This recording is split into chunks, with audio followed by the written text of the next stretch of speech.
Well, due our introduction, it should be said that we did not intentionally pursue any particular premise in the design process. This only developed after the first combination of our 2D geometries.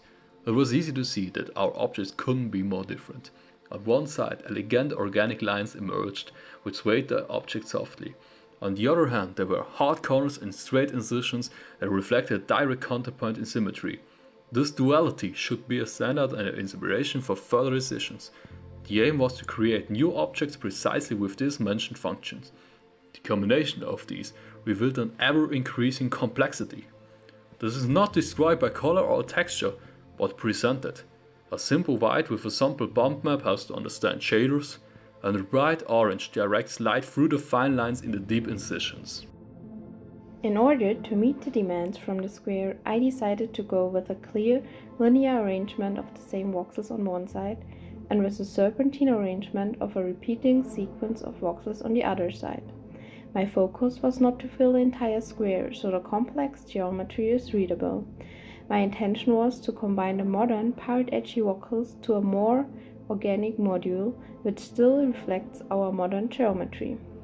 The origin geometry is still visible, but all the voxels together make an entire new module.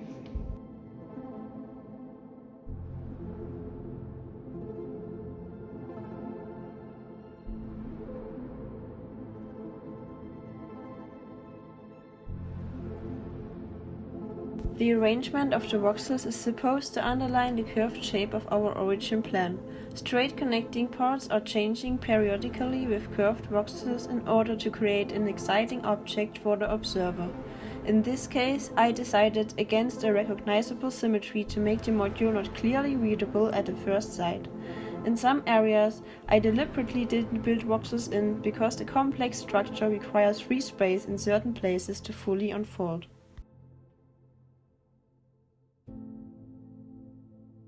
I have chosen Model C because I immediately came up with the inspiration to create this nails house. The graduation reminded me of a block of flats. Diversity is of immense importance too, because I want to integrate and present every voxel. In addition, both sides of these objects should be staged, as the inorganic codback differs from the thriving curve fundamental. So I found a way to create a curved yard between empty space, framed by closed architecture, and creating different levels with its staggered style.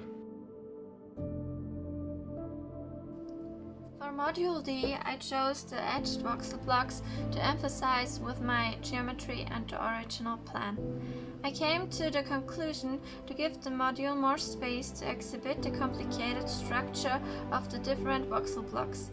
Because our plan is symmetrical, I wanted to do something different with the lining up of the extrusions by putting them together in an asymmetrical way.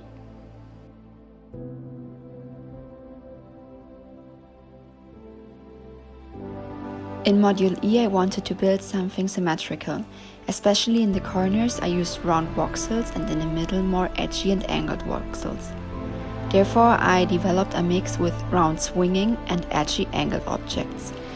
About the arrangement of the voxels in the box, I tried to include both box levels, so I mean the first and the second floor. At the edges, I created a connection from the second to the first floor, which ended up in the second floor at the beginning voxels. In this aggregation, we used the perpendicular module A as a base. We connected the space with the horizontal module E. After that, we decorated this with the other modules B, C, and D to get it more exciting. For the dynamic and aggregation, we placed module A on different heights. For the second aggregation, we used 10 of our modules and arranged them. While planning our aggregation, we had the image of stairs in our mind. We started with the modules in the lower levels and continued to put them together while changing the height and direction till it looked like a step.